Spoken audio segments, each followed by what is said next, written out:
聽講屋企嘅玻璃爆裂都有機會有錢賠啊，唔使自己出錢啦。Hello， 大家好，我係 Annie 啊，好耐冇喺網上同大家見面啦。咁今日咧主要係同大家分享下，聽講屋企嘅玻璃爆裂都有機會有錢賠啊，唔使自己出錢啦。咁你屋企有冇以下嘅情況發生呢？如果有以上嘅情況下嘅話咧，就係有機會有錢賠嘅。咁當然啦，要滿足以下兩個條件嘅。咁第一個咧就係當初我哋燃氣開戶嗰陣時咧，有冇喺燃氣公司嗰度買1000到2000蚊購買嘅5到10年嘅一個燃氣家居保。咁第二個咧，除咗我哋買咗家居保之外咧，咁我哋屋企嘅玻璃佢係咪屬於自爆？咁佢如果係屬於自爆，係唔符合呢一個索賠要求嘅。咁如果我哋屋企發生火災啊、爆炸啊，同埋空中運行物墜落導致玻璃爆裂啊，包括外界嘅物體倒塌導致你屋企嘅玻璃爆裂。最後一個咧就係我哋一啲自然嘅災害，例如颱風啊、暴雨啊、暴風啊、雷擊啊等等呢啲情況，都係可以去索賠嘅。咁我哋符合條件嘅話咧，我哋就可以及時打95511呢個平安保險嘅報賠電話進行去索賠嘅。咁聽好咯，佢係講普通話嘅喎。咁如果你唔識講普通話嘅話，可以叫屋企啲親戚朋友啊，或者你嘅銷售啊等等呢啲人幫你代打呢個電話啊。咁當然啦，如果你真係唔想麻煩人哋，又想方便自己嘅情況，一陣間有第二個方案嘅。咁我哋打咗電話之後咧，咁我哋之前買保險嗰陣時係有呢一個保險單噶嘛。咁我哋嘅右上角係有一個20位數字嘅一個保險單號嘅。咁我哋要將呢一個保險單號講俾嗰個客服聽，同埋要將我哋一個被保險人嘅姓名要講俾佢聽，跟住佢就可以開始幫你報呢個玻璃索賠噶啦。咁如果你呢啲都唔識，你都冇呢個保險單嘅情況下咧，咁我哋可以用以下方式啦。我哋下載一個平安好生活啊，平安好生活呢個 Apps。平安好生活，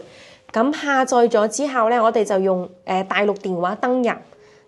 入之後咧，就右下角有個我哋點咗入去之後咧，咁我哋喺左上方咧就可以睇到未實名啊，咁我哋就可以點入去啊，點入去之後咧，佢有4欄嘅1、2、3、4，咁我哋選第2行啊，自助驗證人面識別，點咗入去之後咧。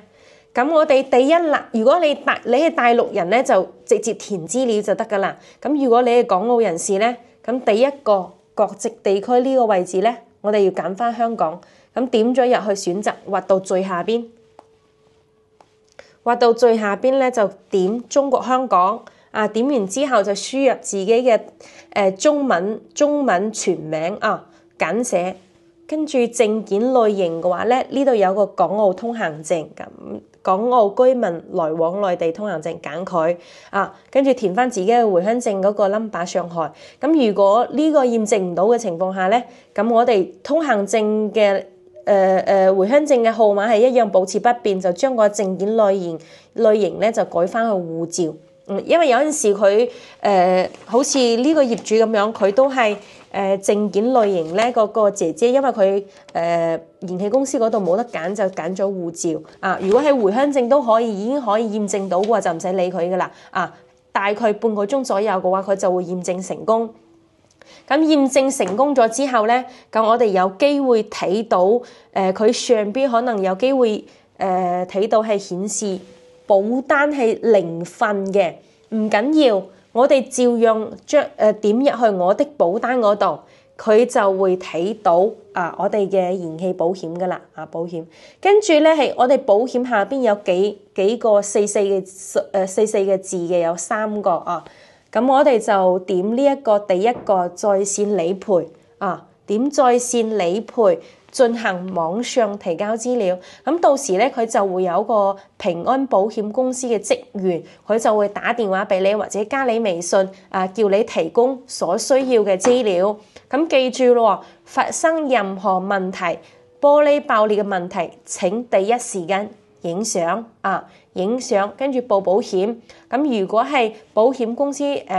你忘記咗定係點樣，後期先再補報嘅情況下，所有嘅相片都要影低啊，包括玻璃爛咗嘅相啊，玻璃個爆點嘅相啊，同埋你個師傅上嚟維修嘅相啊，保留好嗰啲收據啊，同埋轉賬憑證呢啲。咁我哋買咗家居保，佢唔單止係保呢一個玻璃